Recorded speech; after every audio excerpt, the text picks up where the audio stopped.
यह जगत सारा क्षणिक है और आत्मा एक नित्य है।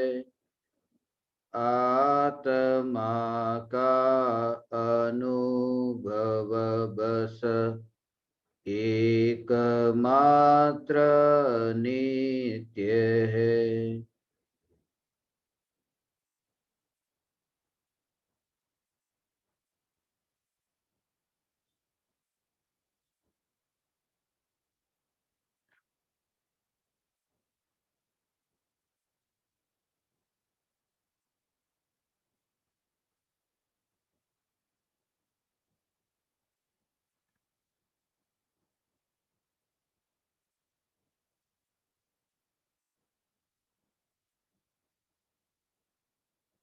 चैतन्य स्वभावी भगवान आत्मा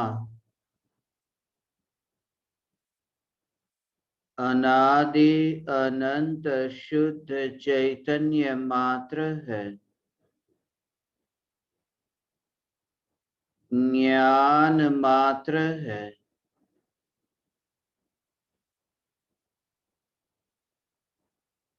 मैं शुद्ध चैतन्य मात्र,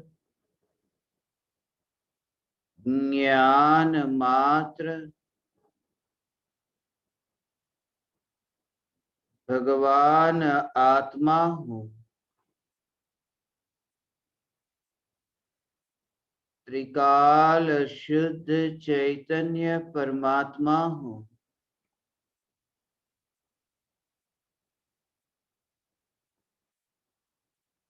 अनंत गुणाधिपति, एक न्यायक देव हूँ।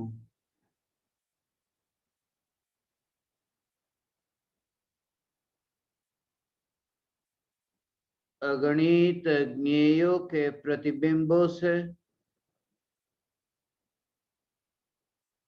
अप्रभावित ज्ञान पर्यायों में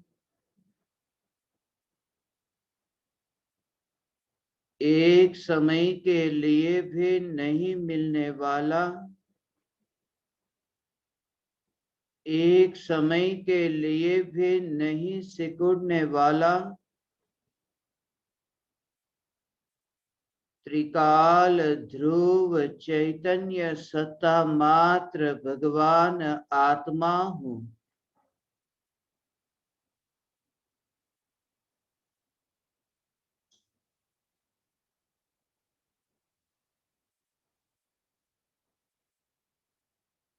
अनंत गुणाधिपति होने पर भी जिस ध्रुव न्यायक देव में अनंत गुणों के भेद का विकल्प ही नहीं है,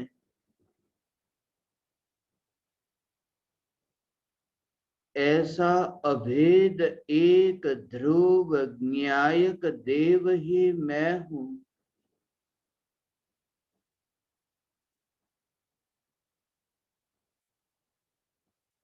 परद्रव्य का अंश तो न्यायक देव में मिल नहीं सकता। भगवान आत्मा के अनंत अंश भी भगवान आत्मा में मिल नहीं सकते।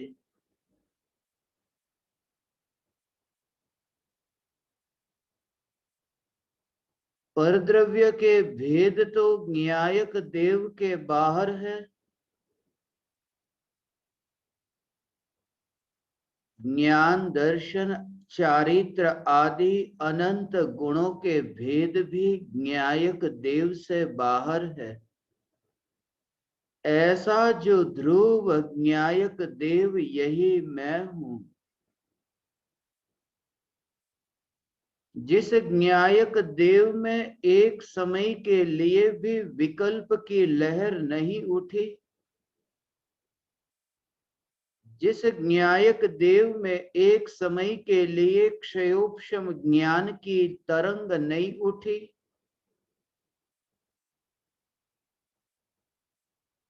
ऐसा एक ध्रुव ज्ञायक देव ही मैं हूं।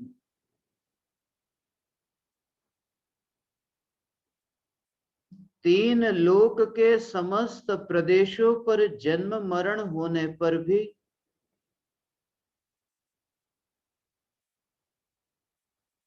जो भगवान आत्मा ज्ञान की अनेकाकार होने वाली ऐसी अवस्थाओं में भी जन्म मरण नहीं करता, ऐसा ध्रुव चैतन्य तत्व ही मैं हूं। जड़ परमाणुओं का भी जन्म और मरण कहाँ। जड़ परमाणु भी अपनी यात्रा तो करते हैं, फिर भी जड़ रूप ही रहते हैं। जड़ भी पलट करके चेतन रूप नहीं होते हैं। जड़ भी अपना स्वभाव नहीं पलटते हैं। तो ज्ञायक देव मैं चैतन्य परमात्मा अपने स्वभाव से विचलित कैसे हो सकता हूं। यह ध्रुव ज्ञायक देव ही मैं हूं। जिस ज्ञायक देव में यह भी विकल्प नहीं कि मनुष्य की पर्याय है या तिर्यंच की। जिस ज्ञायक देव में यह भी विकल्प नहीं कि देव की पर्याय है या नरक की। जिस ज्ञायक देव में संसार और मोक्ष की पर्यायों का भी विकल्प नहीं। जिस ज्ञायक देव का बहते प्रवाह के साथ कोई नाता नहीं। जिस ज्ञायक देव का अस्तित्व स्वयं से है, यह स्वयं ज्ञायक देव मैं हूं।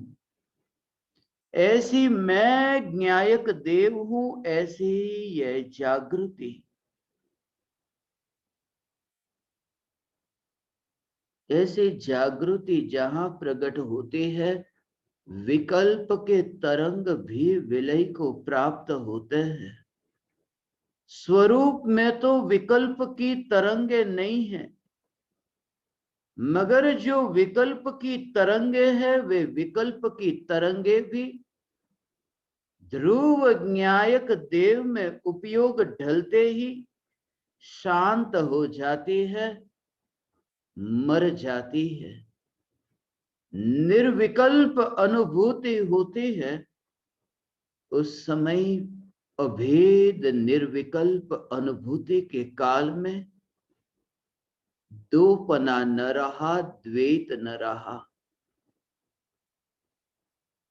इसलिए विकल्प की उत्पत्ति हो कैसे। जहां दो है, जहां भेद है, वहां विकल्प है। निर्विकल्प अनुभूति में यह भेद ही मिट गया। जानने वाला और जानने में आने वाला। इसलिए तो सम्यक दर्शन प्रकट होता है। चौथा गुणस्थान प्रकट होते ही ज्ञेय ज्ञायक संबंध मिट जाता है। ज्ञेय ज्ञायक संकर दोष मिट जाता है।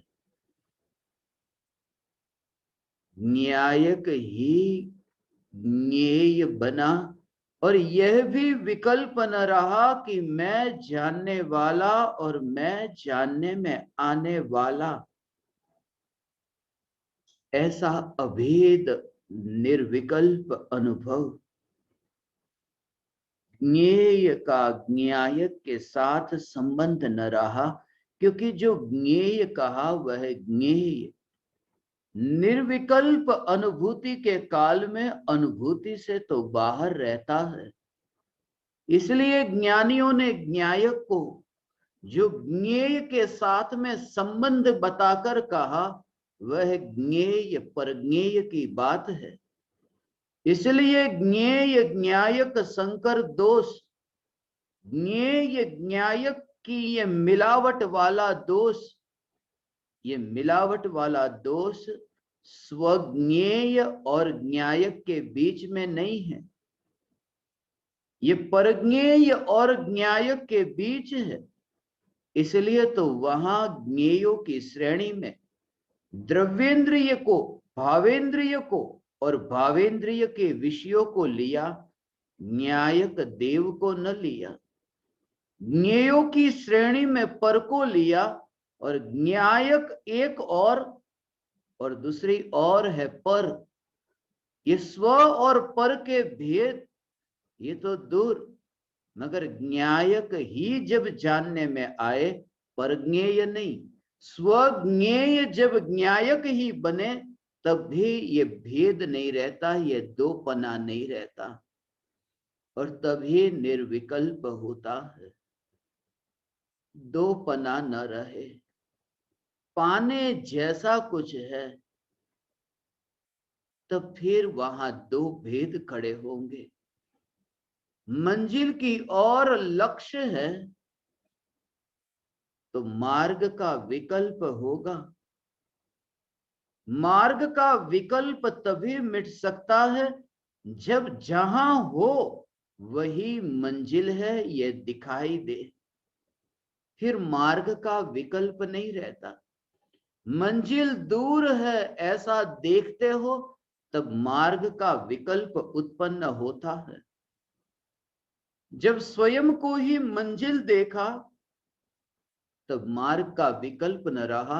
ऐसे ही तो पर्याय में पर्याय का विकल्प नहीं रहता, क्योंकि पर्याय में जो जानने में आया ज्ञायक देव यही मैं हूं, ऐसा जानने में आया कि प्रकृति की सहज व्यवस्था होती है, कि कर्म की सहज निर्जरा होती है, राग द्वेष का विलय होता है, वितराग परिणति प्रकट होती है। कुछ भी करने नहीं जाता, राग को दूर करने ज्ञानी जाता नहीं, वितरागता को लाने जाता नहीं, किसी को भगाता नहीं, किसी को बुलाता नहीं। वहां तो सिर्फ यही अनुभूति कि जो त्रिकाल ध्रुव ज्ञायक देव, उसमें भेद का विकल्प मिटा, कि सहज वितरागता प्रकट हुई। वितरागता प्रकट होते ही वेदन हुआ, आनंद का वेदन हुआ। आनंद को निमंत्रण नहीं दिया था, निमंत्रण तो अनंत काल से दिया जा रहा था, आनंद आया ही नहीं।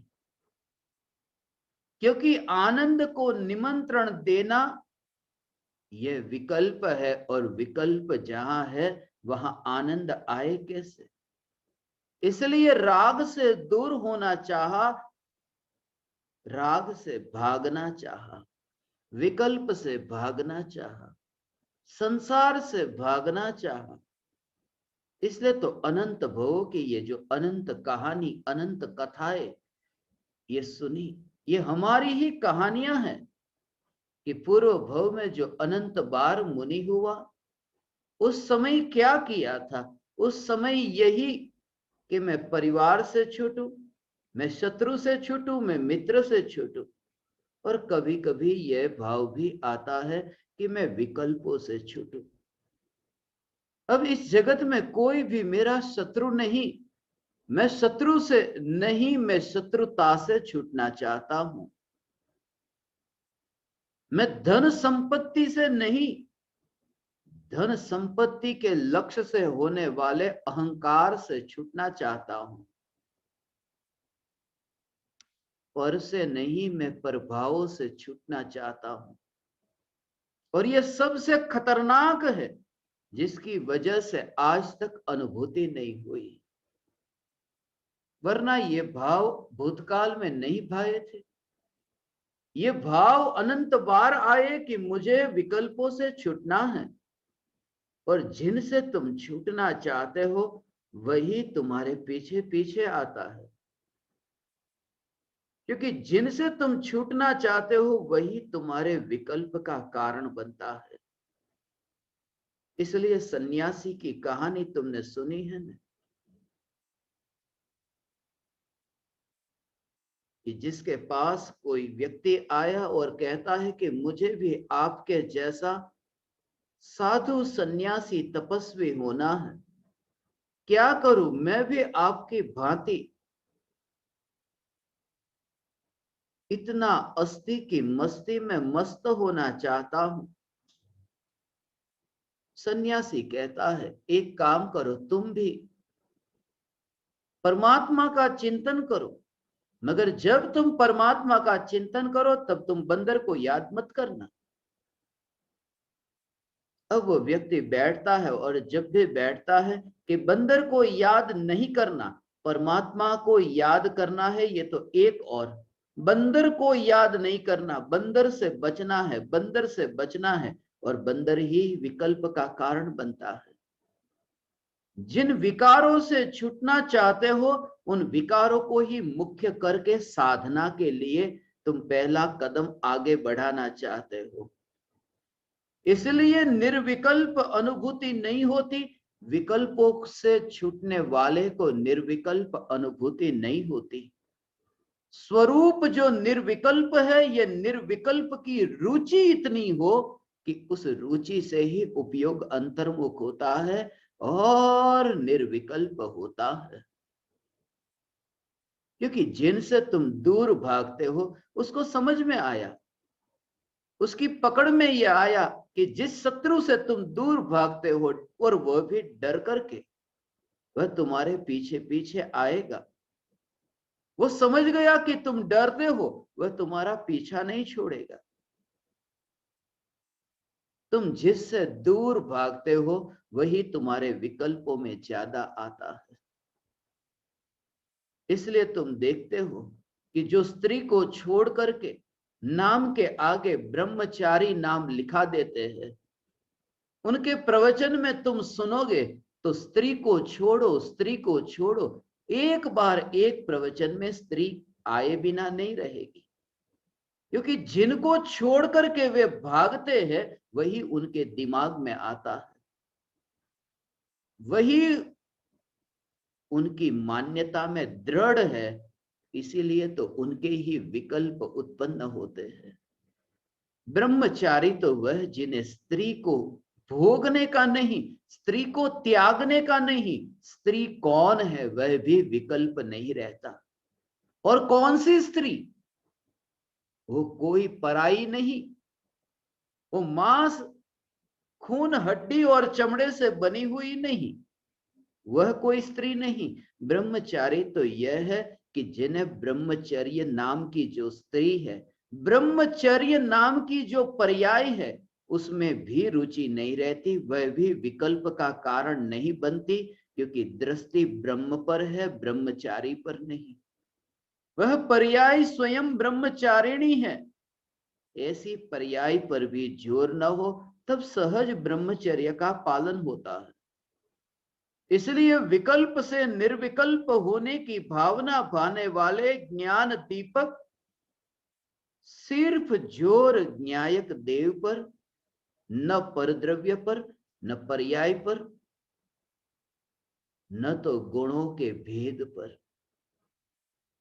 जहां अभेद निर्विकल्प हुआ, एकमात्र न्यायक देव अभेद। वस्तु का जो स्वरूप है ना, वस्तु के स्वरूप में तो दोनों है। वस्तु का स्वरूप तो ऐसा है, भेद भी वस्तु के स्वरूप में है और अभेद भी वस्तु के स्वरूप में है। इसलिए वस्तु भेदा भेदात्मक है, भेद रूप भी है और अभेद रूप भी है। मगर वस्तु में जो भेद रूप है और अभेद भी रूप है, ये दोनों रूप वस्तु में है। मगर जब तुम ये दोनों रूप को देखते हो तब फिर तुम दो को देखते हो, फिर अभेद को नहीं देखते। क्योंकि एक भेद तो खड़ा हुआ भेद का और एक भेद खड़ा हुआ अभेद का, यह भी दोनों भेद हो गए। इसलिए अनुभूति में तो भेद और अभेद ऐसा नहीं, एकमात्र अभेद की और ही दृष्टि है। इसलिए तो निर्विकल्प होता है, अद्वैत होता है। निर्विकल्प अनुभूति के काल में यह भी भेद नहीं रहता कि गुणों के भेद है। ऐसा न्यायक देव अभेद मैं हूं। इतनी अंतर में दृढ़ता है, श्रद्धा है, फिर ये विकल्प ही नहीं आता, पूर्णता की श्रद्धा। और जहां पूर्णता की श्रद्धा है वहां तुम्हें पर्याय को भीतर में मोड़ना नहीं पड़ता। इसलिए तो ज्ञानी अवाक होते हैं, इसलिए तो ज्ञानी निरुत्तर होते हैं, इसलिए तो ज्ञानी मौन होते हैं। जिन ज्ञानियों के पास में वाणी न रही, विकल्प न रहा, क्या उत्तर दे? कोई पूछे न कि कैसे हुआ ये आत्मा का अनुभव, पर्याय कैसे ढली, कोई चेष्टा नहीं। जहां पूर्णता है, वो पूर्णता है तो पर्याय सहज ही बहती है, पर्याय सहज ही ढलती है। जहां पूर्णता है, पूर्णता स्वरूप में तुमने देखी हो तो फिर सहज ही वहां इतना भी विकल्प नहीं रहता। पक्षी को देखते हो आकाश में उड़ता हुआ, कभी कभी तो तुम ये दृश्य जो देखो, इतना सौंदर्य, उस दृश्य को मैं तो देखता था कि दोनों पंखों से पक्षी आकाश में उड़ता है, मगर कभी कभी तुमने देखा हो कि दोनों पंखों में से एक भी पंख हिलती भी नहीं, डोलती भी नहीं, और फिर भी पक्षी आकाश में मस्त होकर के उड़ता है। उस दृश्य को तुम देखो, फिर भी गिरता नहीं, फिर भी नीचे जमीन पर आता नहीं। उसका जो वहां उड़ना है कि पंख को हिलाए बिना, वह सहजता, ऐसी ही पर्याय की सहजता है जब निर्विकल्प अनुभूति होती है। अभेद निर्विकल्प अनुभूति, वह सहज। हे ज्ञान दीपक, ऐसी सहज निर्विकल्प अनुभूति तुम्हें प्रकट हो। तुम चेष्टा मत करो अनुभूति के लिए, तुम सहज हो। नानक के जीवन में यह घटना घटी थी। सूफियों का गांव था और सूफी के गांव के बाहर नानक रात ठहरे थे।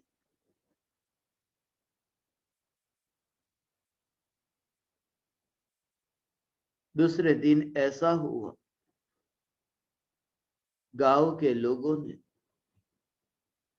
नानक के लिए दूध का कटोरा, दूध का प्याला भर करके वहां भेजा। पूरी तरह से भरा हुआ था, थोड़ी भी जगह नहीं थी। जैसे ही वह दूध भरा हुआ प्याला नानक के पास आया, नानक ने उनके पास में एक फूल था, उस फूल को तोड़ करके उस दूध के ऊपर रखा और वो फूल बह करके नीचे गिर गया। उस दृश्य को देखा, नानक के शिष्य ने, मस्ताना ने पूछा कि इसका भाव क्या है। भाव ये था कि सूफियों का गांव था और गांव में ठहरने के लिए नानक को जगह नहीं दी थी, गांव के बाहर ठहराया था। नानक ने अपने शिष्य को कहा कि यदि जगह न हो तो भी निराश होने की जरूरत नहीं, जगह न हो तो भी जिसको तैरना है वह तो तैर जाता है। गिलास में थोड़ी भी जगह नहीं, पूरा भरा है, मगर फूल तैर गया है, तैर जाता है। ऐसे ही तो अनुभूति है। द्रव्य ऐसा परिपूर्ण है, द्रव्य में अवकाश नहीं कि पर्याय भी द्रव्य में प्रवेश करे। यही तो प्रमाण है कि पर्याय निरंतर परिणमित होती है, पर्याय सहज धारा प्रवाह से बहती है। इसलिए तो ज्ञानी की धारा निरंतर बहती है और द्रव्य की परिपूर्णता की श्रद्धा निरंतर रहती है। इसलिए द्रव्य त्रिकाल नित्य है और वो परिणमन अनित्य है, मगर अनित्य परिणमन को भी निरंतरता होने के कारण उसे भी नित्य कहा। ये स्वरूप थोड़ा समझने जैसा है। भगवान आत्मा द्रव्य से तो नित्य है, द्रव्य से तो नित्य है, मगर पर्याय जो निरंतर पलटती है उसमें तो नयापन है। नदी का प्रवाह जो बहता है उसमें तो नयापन है, फिर भी उसे नित्य क्यों कहते हो? नित्य इसलिए, एक तो नित्यता ऐसी होती है कि जो ध्रुव अटल सत्ता मात्र वहीं पर ही अडिग टिकी, उसे कहते हैं नित्य। और एक नित्यता ऐसी होती है कि जो पलट करके भी उस पलटने के प्रवाह में अवकाश न आए, उसे भी नित्य कहते हैं, क्योंकि प्रवाह निरंतर है, प्रवाह में अवकाश नहीं, इसलिए उसे नित्य कहते हैं। ये दोनों प्रकार की नित्यता, एक तो ध्रुव की नित्यता है और एक प्रवाह जो बहता है उस प्रवाह की नित्यता है। यही तो कारण है कि ज्ञानियों ने आत्मा को भी नित्य कहा और आत्मा के अनुभव को भी नित्य कहा। यद्यपि अनुभव पर्याय है, मगर अनुभूति की पर्याय में वह जो निरंतर बिना किसी खंड के ऐसी अखंडितता टिकी रहती है कि मैं भगवान आत्मा हूं। यही तो कारण है। यह जगत सारा क्षणिक है और आत्मा एक नित्य है। यह भी नित्य, आत्मा का अनुभव बस एकमात्र नित्य है, क्योंकि वो जो अनुभूति की पर्याय है, यह पर्याय भी ऐसी सहज बहती है। वह नित्यता भले अनित्य पर्याय है, मगर अनित्यता में भी नित्यता है। नित्य क्योंकि निरंतरता के कारण वह नित्य है। इसलिए तो ज्योति भले डोलती हो, शाम से लेकर के सुबह तक वह ज्योति डोलती रही है, पलटती रही है, फिर भी यही कहते हैं कि नित्य ज्योत जलती रही। उसमें पलटना तो हुआ है, पलटना होकर के भी उसमें नित्यता कायम टिकी है।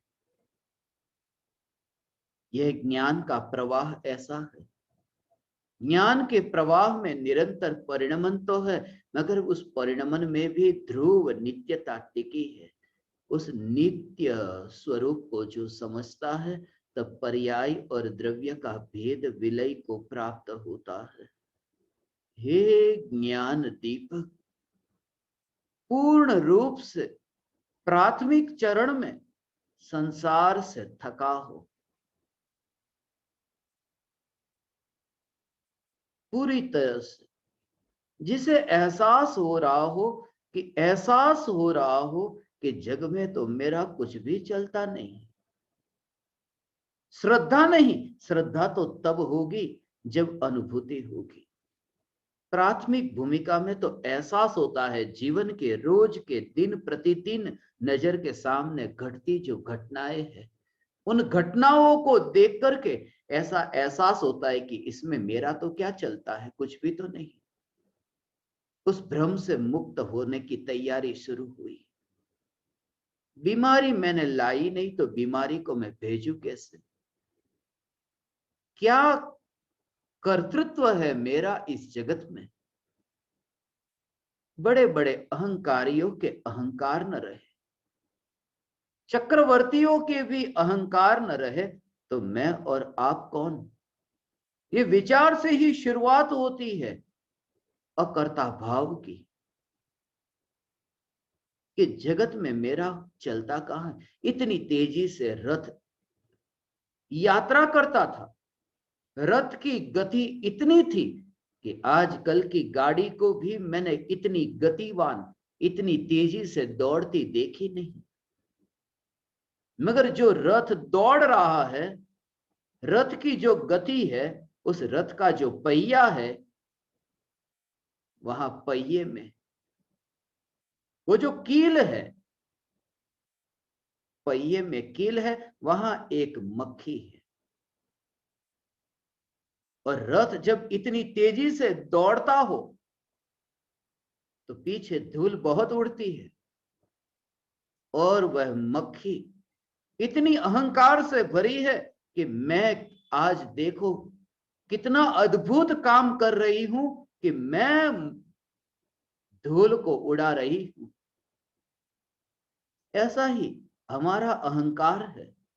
यदि रोटी बनती हुई तुमने देखी है कि तवे पर रोटी बनी और तुम्हारे भीतर ऐसा विकल्प आए कि ये रोटी मैंने ही तो बनाई, ये मक्खी से कोई कम अहंकार नहीं है। ये अहंकार उस मक्खी के जैसा ही है। ये अहंकार उसके जैसा जैसे छिपकली छप्पर पर है, छत के ऊपर तुम देखो छिपकली को और छिपकली कहे कि मैं हूं, इस वजह से ही तो ये छत टिकी है। जैसे कुत्ते को तुम देखो कि गाड़ी के नीचे चलता है और कुत्ता ये मान करके बैठे कि बस अब तो मैं गाड़ी को चला सकता हूं तो दुनिया को क्यों नहीं चला सकता। अक्सर कुत्ते ही ये सोचते हैं, कुत्ते ही ये मानते हैं कि मैं गाड़ी को चलाता हूं। देह मनुष्य का हो तो क्या हुआ, वृत्ति तो पशु की है ना। देह मनुष्य का मिला तो क्या हुआ, वृत्ति तो तिर्यंच की है ना।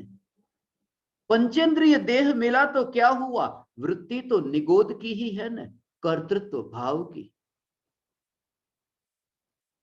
ऐसा ही अहंकार है। जैसे कोई बुढ़िया जिसके पास में मुर्गा था, वो यही मान करके बैठी थी कि मुर्गे के कारण वो जो मुर्गा सुबह सुबह बांग पुकारता है। गांव में देखो कुकड़े कुक कुकड़े कुक, यह उमराला में सुबह नींद तुम्हारी खुले बिना नहीं रहेगी, कितनी भी नींद तुम्हारी गहरी हो। सुबह सूर्योदय होने से पहले ही मुर्गे बांग पुकारने लगते हैं और वो बुढ़िया भी मानती कि ये मेरे मुर्गे की वजह से ही सूरज उगता है। गांव वाले लोगों के साथ में झगड़ा हो गया, छोड़ करके निकल गई अहंकार से कि अब देखो कल से यहां अंधेरा होगा, मैं मुर्गे को लेकर जा रही हूं। दूसरे गांव में गई, सुबह हुई, सुबह होने से पहले ही मुर्गे ने तो बांग पुकारी। पता चला कि सूरज उग गया। देखो जहां जहां मेरा मुर्गा है वहां सूरज निकलता ही है। तरसते होंगे, पछताते होंगे वो पुराने गांव के लोग जिन्होंने मेरे साथ झगड़ा किया। वहां नहीं निकला सूरज, देखो सूरज इस गांव में निकला। सूरज के कारण मुर्गे बांग नहीं पुकारते, बांग पुकारने के कारण सूरज नहीं उगता। यहां तो स्वतंत्रता इतनी कि सूरज भी सूरज में और मुर्गे भी मुर्गे में। कौन किसके कारण कार्य रूप परिणमित होता है। जब कर्तृत्व का तुम्हें एहसास हो तब फिर तुम्हारा तत्व विचार प्रारंभ होगा। तब तुम्हें इस मनुष्य जीवन के रहस्य का पता चलेगा कि अब देह छूटने से पहले अब देहातीत दशा प्रकट हो। हे ज्ञान दीपक, यह जागृति कि न तो पर में, न तो अपने में, न तो पर की पर्याय में, न तो अपनी पर्याय में, जिसका कर्तृत्व ही कहीं नहीं, यह ज्ञायक देव मैं हूं। परिणमित होती है, होएगी, मगर वो कर्तृत्व के भाव से न होएगी। जब तुम ये विचार करोगे, विचार अर्थात ज्ञान, ये जानना, जब तुम ऐसा जानो हो, जानो, ये जानो भगवान, तब तुम्हें ये एहसास होगा। उस जानने में कर्तृत्व न होगा कि मैं जान रहा हूं कि ये अकर्ता ज्ञायक मैं हूं। उस जानने में अहंकार न होगा, क्योंकि वो जो जानना हो रहा है वो जानना तो स्वभाव है। स्वभाव का अहंकार कैसा, और किसके सामने करूं अहंकार। यही तो कारण है अनुभूति को उपलब्ध ज्ञानी को अहंकार नहीं आता। क्योंकि वहां तो दो नहीं है। अहंकार करे कौन और अहंकार करे किसके सामने? स्व संवेदन प्रत्यक्ष अनुभूति से यह पहचान हुई। भगवान आत्मा को अनुभव के बल पर पहचाना, इसलिए यह दृष्टि सहज प्रकट हुई कि पराया आत्मा आंखों से दिखता नहीं मगर अनुमान से जानने में तो आता है। पराया आत्मा ज्ञानी को प्रत्यक्ष नहीं अनुमान से जानने में आता है। प्रत्यक्ष अनुभव तो स्वयं का होता है, पराये का नहीं। स्व संवेदन प्रत्यक्ष अनुभव, अनुभव अनुभव, पराया तो मात्र जानने में आता है। और एक बात खास कि निर्विकल्प अनुभूति के बिना, प्रत्यक्ष अनुभूति के बिना अनुमान से आत्मा को जाना ही नहीं जा सकता। जिस समय 4 बजे भगवान आत्मा प्रत्यक्ष जानने में आया, तो 5 बजे अब जो आत्मा जानने में आए, भले अनुभूति नहीं मगर वो अनुमान से भी सत्य जानने में आएगा। क्योंकि प्रत्यक्ष जाना हो तो अनुमान प्रमाण है, प्रत्यक्ष के बिना अनुमान प्रमाण नहीं। एक बार तो प्रत्यक्ष। इसलिए तुमने सुना होगा कि बच्चा पिताजी से पूछता है,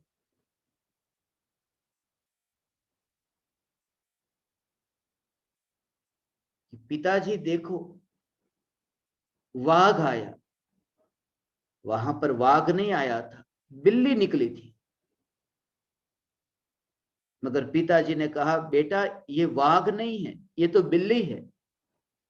वाघ भी 4 पैर वाला होता है, वाघ भी लंबे लंबे नाखून वाला, वाघ भी मूछ वाला, पूछ वाला, वाघ भी होता ऐसा है, मगर वो बहुत बड़ा होता है,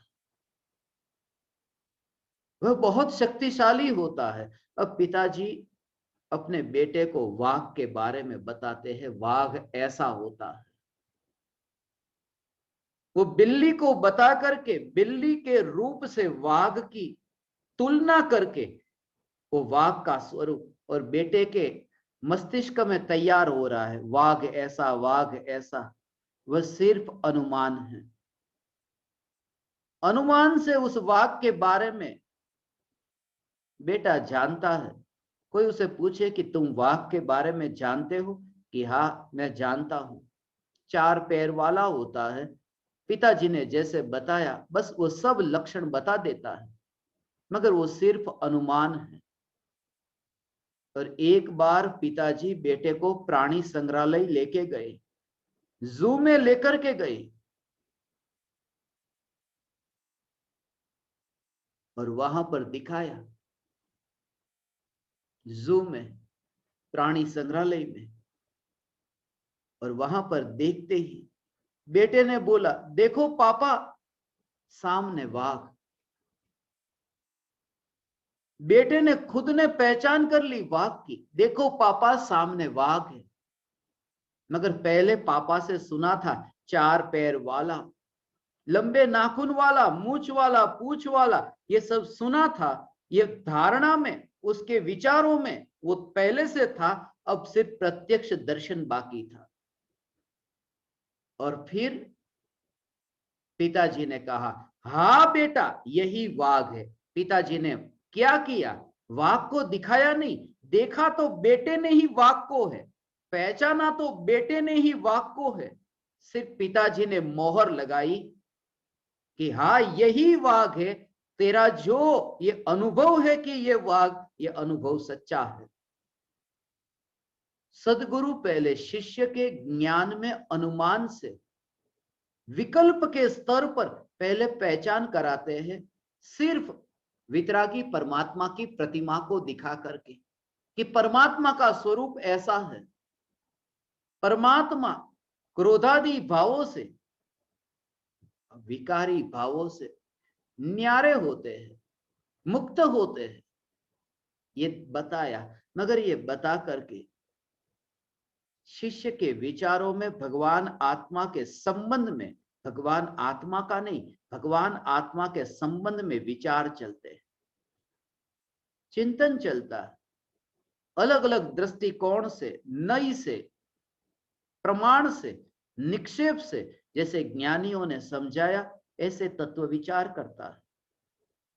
और एक समय सहज वह दशा आती है कि निर्विकल्प अनुभूति को उपलब्ध होता है, कोई पूर्व तैयारी नहीं।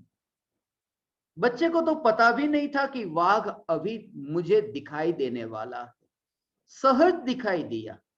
शिष्य को पता ही नहीं कि अभी इतने दिन के बाद, इतने समय के बाद सम्यक दर्शन होगा, क्योंकि अगले समय क्या होना है वह भी ज्ञानी नहीं जानता। अगले समय क्या होना है, वरना लोग ज्योतिषी समझकर उनके पास पूछने चले जाए कि कोरोना कब मिटेगा। ज्ञानी तो वह है जो अगले समय के बारे में नहीं जानते, मगर त्रिकाल ज्ञाता है, स्वरूप के ज्ञाता है। बच्चे ने सहज ही वाक को देख लिया, जान लिया, पहचान लिया। शिष्य भी निर्विकल्प अनुभूति के काल में आत्मा की पहचान करता है। गुरु पहचान कराते नहीं, पहचान तो शिष्य स्वयं करता है। गुरु सिर्फ मोहर लगाते हैं कि जो तुझे आत्मा का अनुभव हुआ, बस ये अनुभव परम सत्य है, यही अनुभव है। बस फिर वह परंपरा चलती है। पिताजी तो चले जाते हैं, बेटे के भी फिर बेटे होते हैं, और यह बेटा भी उसके बेटे को ऐसे ही तो समझाता है। ऐसे ही तो ज्ञानियों की परंपरा, कि ज्ञानी तो मुक्त हुए, मगर परंपरा से जो शिष्य अनुभूति को उपलब्ध होते वह यही पुकार करते हैं। इसलिए हम गुरुदेव के, कृपालु देव के परम शिष्य है तो एक ही कि यह चैतन्य की पुकार, मगर स्व संवेदन प्रत्यक्ष। जिस समय पिता ने बिल्ली को दिखाया और ये कहा कि वाघ ऐसा होता है, वाघ ऐसा होता है, जब पिताजी अपने बच्चे को समझा रहे हैं वह अनुमान, मगर उस समय पिताजी प्रत्यक्ष तो देखते नहीं है। बिल्ली में वाघ को देखते हैं, मगर बिल्ली में वाघ का रूप तब देख सकते हैं एक बार वाघ को प्रत्यक्ष देखा हो, वरना समझा ही नहीं सकते कि बिल्ली में वाघ कैसे। प्रत्यक्ष के बिना अनुमान से भी नहीं जाना जा सकता। इसलिए सबसे पहले ये तुम्हारा निर्णय दृढ़ हो कि जब तक मेरे स्वयं के स्वसंवेदन प्रत्यक्ष अनुभव से भगवान आत्मा जानने में न आए, तब तक ये सब लिया हुआ उधार है। ये स्वसंवेदन प्रत्यक्ष अनुभूति।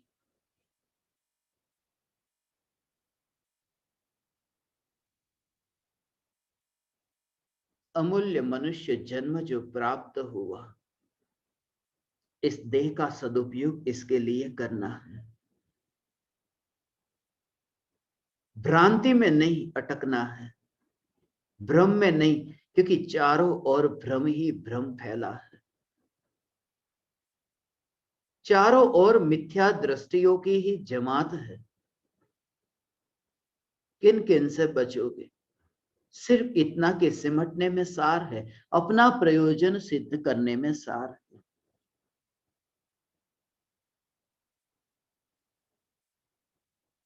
जीवन इतना अल्प है, अल्प जीवन है।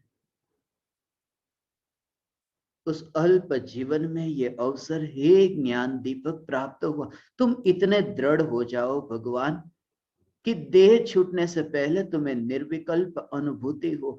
इतने तो दृढ़ हो जाओ कि तुम्हें कोई मूर्ख न बना सके कि नहीं, संसार में राग के भाव से भी थोड़ा तो धर्म होता है। तुम इतने तो दृढ़ हो जाओ कि विकल्प का अंश भी हो, वहां धर्म का अंश भी अभी समझा नहीं। विकल्प के अंश में भी तुम्हारी रुचि हो, विकल्प का अंश अर्थात विकल्प के अंश में भी तुम्हें रुचि हो, एकत्व हो, कि विकल्प के बिना चलेगा कैसे। सदा यह जागृति, पर की और प्रधानता मुख्यता नहीं, भीड़ को प्रधानता नहीं, भीड़ क्या मानती है क्या देखती है उसकी और नहीं देखता, सिर्फ स्वयं के अनुभव प्रमाण से। इसलिए तो संसार में भीड़ ज्यादा है, ये कहती है संसार में सुख है, और ज्ञानी मौन होकर अनुभव करते हैं न्यायक देव सुखमयी है। उनके साथ में कुछ कोई प्रकार का विवाद करने भी नहीं चाहते, कोई विवाद करने नहीं चाहते। ये अल्प जीवन जो मिला उसका सदुपयोग हो सके, इसलिए लोग कहते हैं एलोपैथिक और होम्योपैथिक ये जो दवाई है, होम्योपैथिक दवाई ज्यादा लेनी चाहिए, एलोपैथिक नहीं लेनी चाहिए, क्योंकि एलोपैथिक दवाई यदि तुम लेते हो तो बीमारी दब जाती है, और होम्योपैथिक दवाई यदि तुम लो तो बीमारी जड़ मूल से दूर होती है। बात बहुत अच्छी है, दवाई के गुण भी तुमने अच्छे जाने हैं, सुने हैं, मगर जिस दृष्टि से मैं देखता हूं जीवन अत्यंत अल्प है। होम्योपैथी की दवाई तुम लेकर के बीमारी को जड़ मूल से निकालने के लिए तैयार हो, उससे पहले ही तुम देह में से निकल जाओगे। इसलिए मेरा ये मानना है कि जो भी बीमारी भले थोड़ी देर के लिए दब भी गई, भले जड़ मूल से न गई, तो वो दवाई ले लेना। थोड़ी देर के लिए भी बीमारी दब गई है, दवाई ले लेना, और उस समय दबी हुई जो बीमारी है और तुम्हारे शरीर में अब वो शक्ति है कि बीमारी दबी है, परेशान नहीं करती, अब तुम उस शक्ति का इतना सदुपयोग कर लो चैतन्य की साधना में कि बीमारी कितना भी इतना विकट रूप लेकर के भी अब उत्पन्न हो उठे, तो भी अब तुम्हारे पास में भीतर में न्यायक का जोर इतना हो कि अब वो बीमारी तुम्हें परेशान न करे। जो संभव ही नहीं है कि बीमारी को जड़ मूल से मैं दूर करूं, कोई भी दुनिया की दवाई नहीं है, 3 काल में ऐसी दवाई नहीं निकली जो बीमारी को जड़ मूल से दूर कर दे। बीमारी को जड़ मूल से दूर करने का एक ही उपाय है, स्वरूप की स्थिरता, निर्विकल्प ध्यान। बीमारी देह में से दूर करना चाहते हो कि हमेशा के लिए मैं बीमारी को देह में से दूर कर दूं, मगर देह ही तो एक बीमारी है, ये संसार यही तो एक बीमारी है, आत्मा का देह के साथ होना यही तो एक बीमारी है, ये हो ही नहीं सकता। एक बीमारी को तुम दूर करोगे, दूसरी कहीं ना कहीं से देह में तो अलग अलग बीमारियां आएगी थोड़ी देर के लिए। इसलिए तुम इतनी दवाई लेने जाओ, किसी को अस्थमा का प्रॉब्लम है, वो पंप लेकर के थोड़ी देर के लिए उसे राहत मिलती है, मगर कोई कहे कि ना जड़ मूल से उसको निकालने के लिए तुम ये करो वह करो, वो करते करते ही वो मर जाएगा। मैं कहता हूं 12 घंटे तुम्हें राहत मिल गई, ले लो, लेकर के तुम 12 घंटे फिर स्वरूप का चिंतन कर सकते हो, फिर तुम्हारा ध्यान वहां नहीं जाता, तुम स्वाध्याय कर सकते हो तो तुम करो।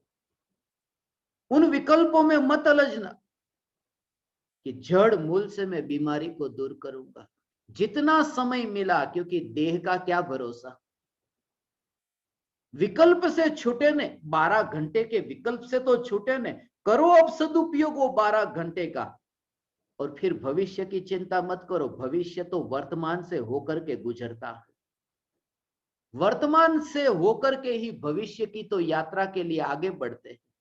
अभी यदि तुम्हारा चिंतन इतना दृढ़ हुआ तो कल फिर तुम्हें वो परेशानी ना होगी।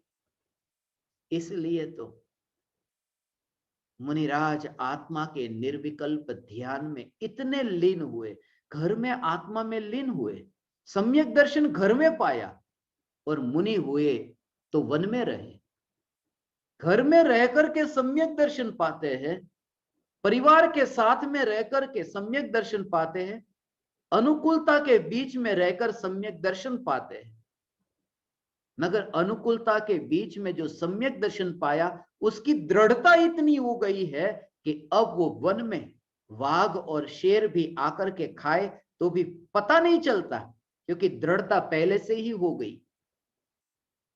पहले से इतने दृढ़ हो गए, अभी ये समय मिला। इसलिए यदि एक छोटी सी गोली लेने से यदि तुम्हारे 12 घंटे 24 घंटे शांति से बीतते हैं बिना उस बीमारी के विकल्प के, मेरा यह मानना है वो दवाई लेकर के पूरे 24 घंटे 12 घंटे का सदुपयोग करना। भीड़ कहेगी बीमारी जड़ मूल से कैसे मिटेगी। अमेरिका में ऐसा कबीला है, ऐसा संप्रदाय है, आजकल कोरोना की वैक्सीन वो नहीं लगाता, मना करता है कि हमारे भगवान ने जो हमें शरीर दिया है उस शरीर में हम कुछ नया बाहर का नहीं डालना चाहते। यदि भगवान ने शरीर दिया है तो ठीक ही दिया है, शरीर की जो भी रचना हो रही है, बीमारी हो रही है तो भी ठीक है, हमें मंजूर है। हम बाहर से कुछ भी अंदर नहीं डालेंगे, वो वैक्सीन नहीं डलवाते। ऐसे व्यक्ति को मैं पहचानता हूं जो कहते हैं कि हम तो वैक्सीन नहीं लगवाते, दवाई भी नहीं लेते। मेरा उनसे सिर्फ इतना ही पूछना था, फिर तुम रोटी, फिर तुम ये पिज्जा पास्ता, फिर तुम ये खाना पीना फिर अंदर क्यों डालते हो? जब तुम्हारे भगवान ने सब कुछ तैयार किया है, सही बनाया, तो फिर यह भी क्यों करते हो? और खाना पीना तो दूर, बाहर से फिर भीतर में सांस लेकर के भी क्यों जाते हो? मत लो हवा को भीतर में। मगर मूढ़ता की भी सीमा होती है, यहां तो मूढ़ता असीम है। इसलिए जितना समय मिला, जितनी शक्ति मिली, उसका सदुपयोग कर लो, सदुपयोग करो। यदि मुझे दवाई लेने से मेरी बीमारी यदि मिटती है, आजकल लोग कहते हैं ना वैक्सीन लगाओ तो उससे इतने इतने साइड इफेक्ट होते हैं। उमराला के पास में ही एक गांव है, एक भी आदमी ने वैक्सीन नहीं लगवाई और रोज के 10 से लेकर 12-15 डेड बॉडीज रोज जा रही है। ये दिमाग में ऐसा डाल दिया गया कि वैक्सीन लगाओ तो मौत ही होगी। किसी ने लगाई हो, मृत्यु हुई हो, ठीक है, मगर उस पर ऐसा आरोप लगा देना, जैसे कोई व्यक्ति पलंग पर लेटा है और लेटे हुए व्यक्ति की मृत्यु हो गई और तुम्हें पता चले कि पलंग पर लेटा लेटा कोई व्यक्ति मर गया है, क्या तुम दूसरी बार उस पलंग पर नहीं लेटोगे? जहां किसी की मृत्यु हुई, बेटे अक्सर उन्हीं पलंग पर सोते हैं जिन पलंगों पर बाप ने दम तोड़ा है। कभी हुआ हो, मगर उसके कारण हम अपना जो प्रयोजन है वो प्रयोजन न छोड़े। ये बात इसलिए क्योंकि इतनी महामारी, इतना रोग फैला है, उसमें तुम अपना प्रयोजन करना, भले तुम्हें थोड़ा समय मिला है, दवाई लेनी पड़े तो ले लेना, यदि तुम्हें वो काढ़ा पीना पड़े तो पी लेना, जो भी देह के लिए करना है कर लेना, मगर करने के साथ 5 मिनट 10 मिनट जो तुम्हें वो दवाई लेनी थी ले ली, पूरे समय का सदुपयोग कर। अब चैतन्य का चिंतन, इतनी दृढ़ता आए कि मुनि होकर फिर पता न चले कि कहां देह है। सदुपयोग कर लो, ये अमूल्य मानव देह मिला। परम कृपालु देव ने फिर दवाई क्यों नहीं ली? परम कृपालु देव ने दवाई नहीं ली क्योंकि दवाई लेने का विकल्प नहीं आया, क्योंकि देह का ही विकल्प नहीं आया। चैतन्य की मस्ती में ही इतने मस्त थे कि वह विकल्प ही नहीं आया। आनंद इतना था कि विकल्प नहीं आया। तुम बीमारी के दर्द को सहन करते हो, तड़पते हो, मरते हो और कहते हो मैं दवाई न लूं। इसलिए ज्ञानियों के दृष्टांत लेकर के स्वच्छंदी मत होना, भूमि का अनुसार, भूमि का अनुसार। यथा योग्य अपने जीवन में आचरण हो जहां तुम्हारी भूमिका है। और याद रहे कि मृत्यु तो होगी ही होगी, मगर मृत्यु से पहले जैसे तुम भोजन करते हो ऐसे ही तुम दवाई लो। दिन में, अरे रोज एक दवाई लेनी पड़ेगी, रोज दिन में 3 बार भोजन करते हो देह के लिए, तो एक बार दवाई लेनी पड़े तो ले लेना, मगर उसमें तुम्हारा रस न हो। जैसे दवाई लेने में तुम्हें सुख बुद्धि नहीं, ऐसे ही भोजन पेट में जाए तुम्हें दवाई की भांति लगे। अभी उल्टा है, अभी तुम दवाई भी लेते हो तो उसमें भी कौन से फ्लेवर की दवाई है। एसिडिटी की लोग दवाई लेते हैं, उसमें भी कौन सा फ्लेवर है, ऑरेंज फ्लेवर है, कौन सा फ्लेवर है, तरह तरह के फ्लेवर। तुम दवाई में भी रस लेते हो, ज्ञानी भोजन को भी दवाई के रूप में लेते हैं। यही कारण है कि वे यथा योग्य व्यवहार निभाते हैं और भूमिका अनुसार व्यवहार निभा करके स्वरूप को साधते हैं। इतनी दृढ़ता, भूमिका अनुसार जो करना है वह करते हैं। इसलिए मैं विरोध नहीं करता। वैक्सीन लगवाई, मैंने इतनी वैक्सीन लगवाई है, क्योंकि जहां तुम्हें जाना है अफ्रीका के देशों में, ऐसे ऐसे देश है कि वहां यदि तुम जाओ, पित्त ज्वर कहते हैं, येलो फीवर, टीला बुखार, उन देशों में यदि तुम्हें पैर रखना हो, वहां जाना हो, तो तुम्हें पहले से ही वहां का टीका लगाना पड़ेगा। यहां भारत से लगाकर जाना पड़ेगा अफ्रीका और साउथ अमेरिका के देशों में। अब तुम्हें जाना है वहां पर और जिद पकड़ना है कि नहीं, मैं तो वह काम नहीं करूंगा।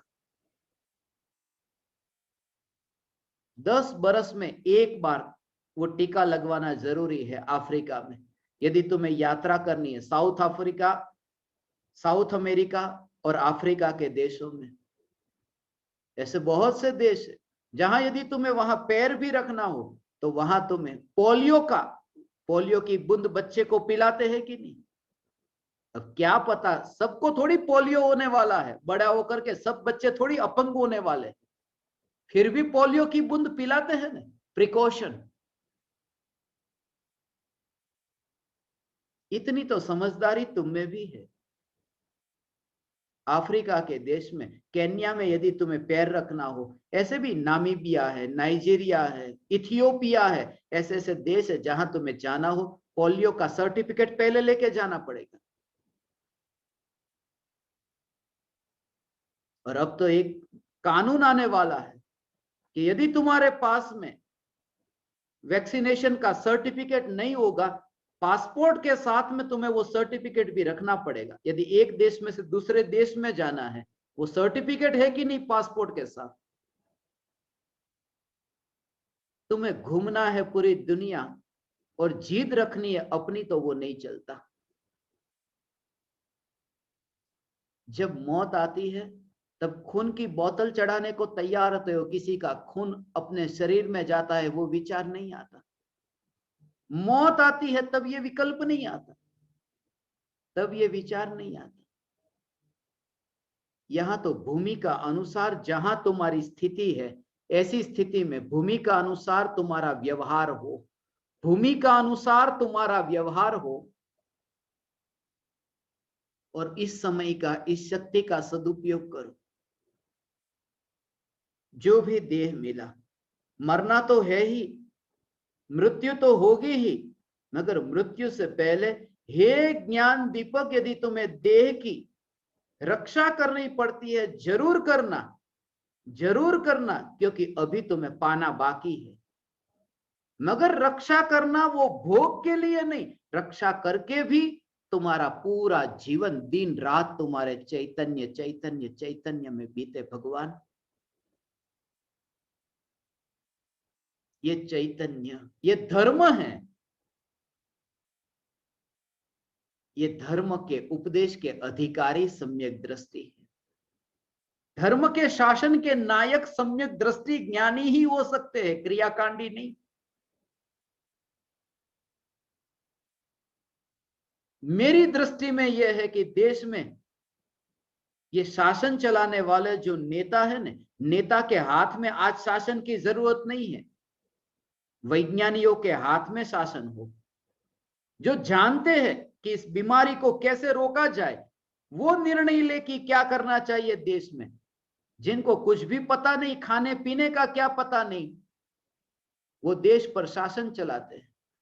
समझदार व्यक्ति जो है, जो उसका जानकार है, उसको निर्णय लेने का अधिकार देना चाहिए, कांड करने वालों को नहीं। क्रियाकांडियों को तुमने धर्म का अधिकार दिया कि धर्म के उपदेश देने वाले क्रियाकांडी महाराज नहीं, जो जानकार है, जो समझदार है, ऐसे सम्यक दृष्टि अधिकारी हो, वे धर्म के नायक हो, वे धर्म के शासक हो, जिनसे धर्म की प्रभावना हो। आज के अभी के इस युग में, अभी की परिस्थितियों को मैं जैसे देखता हूं, समय, शक्ति, परिणाम, बस इस समय सदुपयोग करें। होगा, बीमारी होगी। दोनों डोज तुमने यदि वैक्सीन के लिए होंगे तो भी तुम्हें कोरोना होगा, होगा। दोनों डोज जिसने लिए हैं, सम्यक दर्शन का डोज भी जिसने लिया हो और मुनि धर्म का भी डोज जिसने लिया हो, वह भी तो 11वें गुणस्थान से मिथ्या दृष्टि होते। दोनों डोज जिसने ले लिए हो, वह भी तो बीमार हो सकते हैं, उसमें कौन सी बड़ी बात। ये समझ करके दोनों डोज नहीं लेना, ये मैं नहीं कहता। हो सकता है 11वें गुणस्थान से कोई निगोद में भी नीचे गिर के पहुंच जाए, इसका मतलब ऐसा हो सकता है कि कोई स्त्री प्रेग्नेंट है, गर्भवती है, और उस प्रसूति के दौरान उसकी मृत्यु हो गई, ये तुम्हें पता चला।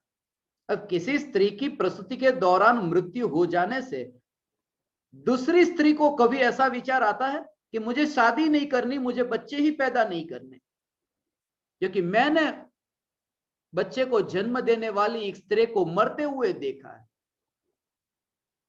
हम दृष्टांत भी ऐसे लोगों के लेते हैं जो हमारी वृत्तियों के अनुरूप होता। मैं तो ज्ञानियों की भूमिका अनुसार कि पूज्य गुरुदेव श्री की उतनी दशा निर्मल नहीं थी जितनी कृपालु देव की, जिसका गुणगान गुरुदेव स्वयं कृपालु देव के गुणगान गाकर करते हैं। ऐसे गुरुदेव भी मुंबई में जसलोक हॉस्पिटल में गए, अभी अणुव्रत नहीं है, महाव्रत नहीं है, अव्रत की दशा है। भूमिका अनुसार ये देह मिला, महापुण्य के उदय से ये देह मिला, इसलिए धन के पीछे भी मैं दौड़ने को मना करता हूं। धन भी कभी कमा लेना, जिंदगी रही तो धन भी तुम्हें मिलेगा, धन के पीछे भी अभी भागना मत। और इस समय तो ऐसे लोगों को सहयोग देने का समय है जिनके पास में खाने को अनाज नहीं है। तुमने अपनी तिजोरी में, अपने बैंक के अकाउंट में इतना धन जोड़ करके रखा है, उनके घर पर जाकर नहीं, मगर दूर से संपर्क में आए बिना भी तो जितना सहयोग हो सकता है उतना सहयोग कर सकते हैं, क्योंकि मनुष्य जीवन अत्यंत दुर्लभ है। क्या पता किसका जीवन बच जाए और आध्यात्मिक क्रांति हो जाए, ये जरूरी है।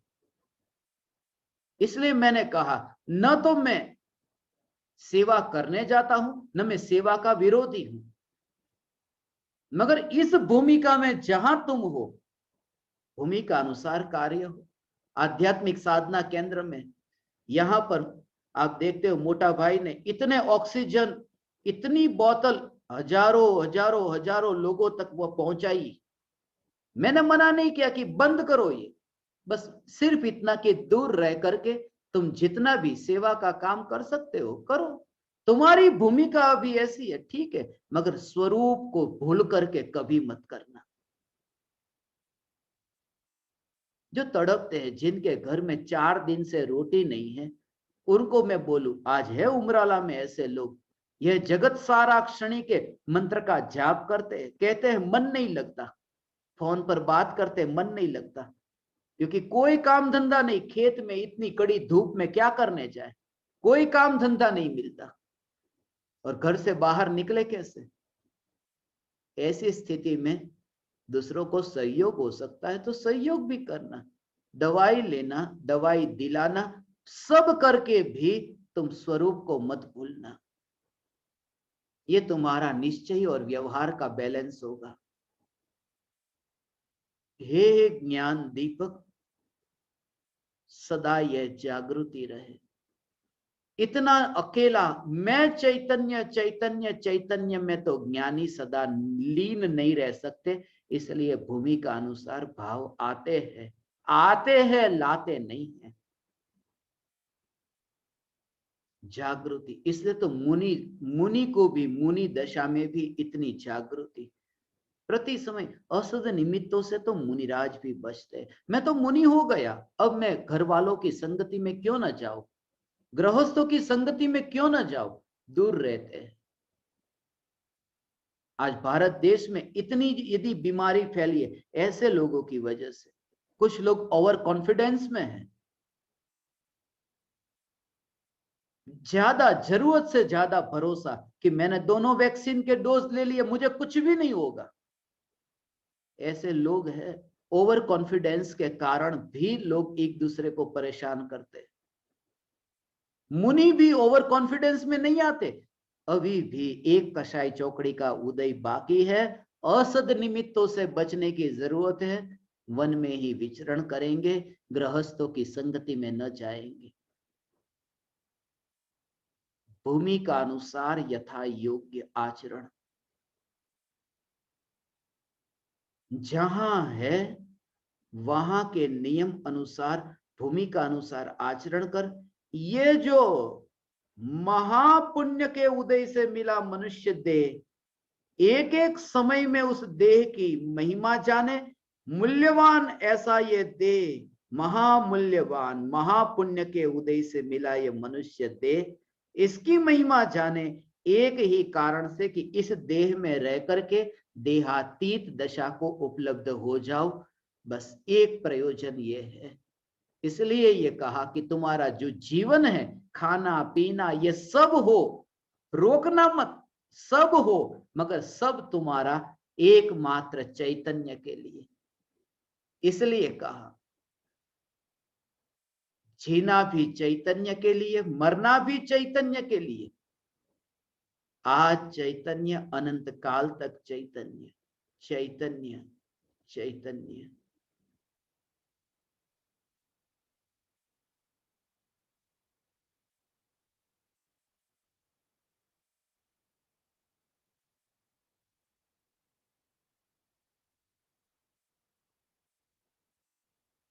ओ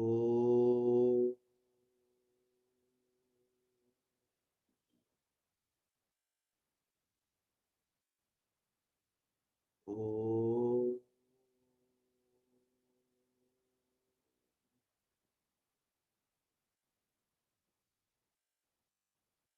ओ